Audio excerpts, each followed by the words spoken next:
Para conversar sobre el Islam y su evolución está con nosotros el historiador y sociólogo, profesor universitario además, Nelson Manrique. Bienvenido, Nelson. Hola, Hans. Gusto. Tal vez podríamos empezar por la expansión del Islam. ¿Se puede hablar de una expansión del Islam? Enorme.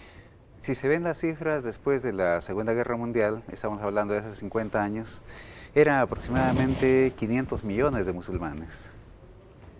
Ahora bordean los 1.300 millones. ¿Se dice que con esa cifra han superado a los cristianos en el mundo? Están más o menos en una dimensión cercana porque se estima que los cristianos son 1.400 millones. Ahora estas son cifras referenciales, pero si se ve la tendencia a este crecimiento de un 150% en los últimos 50 años, es enorme, indudablemente. Si se mantiene esta tendencia, esto muy pronto el islamismo va a superar al cristianismo y posiblemente se convierta en la primera religión del mundo. Ahora, ¿en qué se basa esta expansión? ¿Cuáles son sus fundamentos? ¿Por qué crece así? Básicamente no es conquista militar, no hay ninguna conquista militar significativa de países árabes o países musulmanes sobre el entorno en los últimos 50 años. Un motor fundamental son las grandes migraciones que han sucedido en el mundo. Hay un cambio del movimiento migratorio a nivel mundial. Antes eran los países dependientes, los países coloniales, el lugar de destino de los europeos, básicamente, y norteamericanos. En los últimos 30 años esto se ha invertido y hay más bien una inmigración de países del tercer mundo sobre los países occidentales. Pero también aquí hay, en términos de la evolución, digamos, del Islam, una migración sur-sur, no solamente sur-norte. Exactamente. Todo este conjunto de movimientos va creando colonias de musulmanes en distintos lugares del mundo y el Islam presenta una serie de ventajas. En primer lugar, es una religión que en términos doctrinarios es relativamente simple. El suyo es un monoteísmo rígido, no tiene las complicaciones de la Trinidad, el conjunto de dogmas que tiene que tomar como cuestión de fe un cristiano. Por otro lado, hay una coherencia muy grande entre lo que se dice y lo que se hace. Esto se sumó luego de la Segunda Guerra Mundial y ese fue un peso importante con el nacionalismo árabe. Claro, justamente uno de los argumentos que se señalan para esta expansión también es que el discurso político ideológico islamista de alguna manera destronó el nacionalismo que imperaba en la primera mitad del siglo pasado, desplazó incluso a muchos clérigos conservadores, ¿no? Y propuso una nueva utopía, ¿no? Pero en buena cuenta también entonces esta relación entre Estado y sociedad era instaurar el Estado islámico, que es una concepción distinta, digamos, de la que podría tener la cristiandad, ¿no? Hay una separación clara entre Estado y... Claro, esta es una diferencia de origen de cristianismo y islamismo. El cristianismo, tú sabes, llegó a hacerse universal cuando Constantino, el último emperador antes de la escisión del Imperio Romano, se convirtió al cristianismo. Es como religión oficial de un imperio que el cristianismo se convierte en una religión universal. Pero se monta sobre un imperio que tiene siglos de antigüedad, que está consolidado como imperio, que tiene no solo un conjunto de formas políticas, sino también jurídicas. El derecho romano existe, ¿no? Sigue siendo pilar de nuestro derecho actual, pero es independiente del cristianismo. La iglesia es una y el Estado es otro. Claro, en este caso acá se propone una suerte de fusión para aplicar la Sharia, la ley islámica, ¿no? Claro, porque es un periodo muy corto desde la Égira, cuando Mahoma se dirige a Medina y se fortalece ahí y empieza a expandir el Islam, hasta su muerte del año 622 al 632 son apenas 10 años en que crea una nueva religión, pero también crea un nuevo Estado. En Medina. Y el fundamento, luego de retornar a la Meca, ¿no? E imponerse en la Meca. La religión que él crea y el Estado que él crea tienen la misma fuente, es el Corán. Claro. El Estado original musulmán es Estado coránico y el derecho es derecho coránico. Así es. Ahora, justamente, digamos que este movimiento islamista arrastró muchos jóvenes, clases medias, pero hay una relación ahí entre, ¿cuál es la relación o el equilibrio entre fanatismo y tolerancia en relación al Islam? Sucede con el Islam lo mismo que tú puedes encontrar con el cristianismo.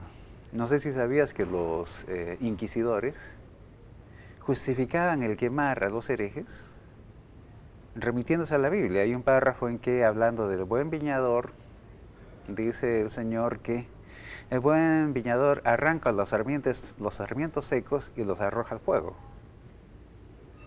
Ese párrafo fue tomado para la Inquisición para decir que arrancar los sarmientos secos era tomar a los apóstatas y lo que había que hacer era arrojarlos a fuego. Lo que te quiero decir es que los libros sagrados, sea el Islam, sea el Corán o sea la Biblia, pueden ser tomados, son sujetos de interpretación, y esas interpretaciones pueden ir a la ultraizquierda, pueden ir a la ultraderecha. Sucede lo mismo con el Islam. Hay muchos párrafos en que en el Islam está terminantemente prohibido tomar la vida de otra persona, salvo en defensa propia. Pero siempre es posible que los grupos extremistas definan como defensa propia acabar pues, con el enemigo. O tomar determinados párrafos, aquellos que se refieren a la yihad, en su acepción rigurosa no es guerra santa, es un esfuerzo especial por el Islam. Ahora, si eres extremista, puedes decidir claro, que el esfuerzo especial es bueno, pues, lanzar aviones cargados de pasajeros contra edificios para matar a miles de personas. Ahora, poniéndolo de otro modo, de repente que es un tema que nos podrías esclarecer, la relación entre Islam y modernidad. ¿Cómo ves ese fenómeno? La modernidad occidental es hija de un gran pensador musulmán, el cordobés Ibn Rushd, conocido en castellano como Averroes.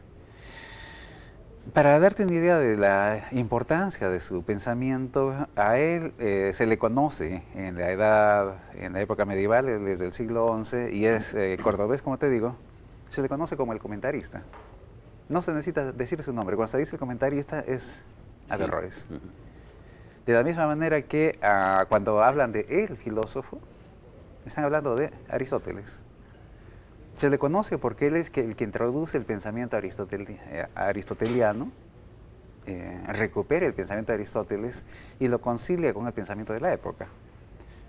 En realidad, la tercera parte de su obra, son 70 volúmenes aproximadamente, son comentarios y el resto es pensamiento original. Pero él es el que da ese paso gigantesco filosófico de separar la teología de la filosofía. Crear ese espacio a lo que en árabe denominan falsafa, que es la filosofía. Es decir, se adelanta en 5 siglos a lo que va a ser las bases de la modernidad occidental, diciendo las cosas de Dios. Lo ultraterreno tiene un determinado espacio, pero hay un espacio de lo profano, hay un espacio de lo terreno, de lo humano. Uno de los que hay una secuencia directa. Alberto Magno es formado en la filosofía, en la teología.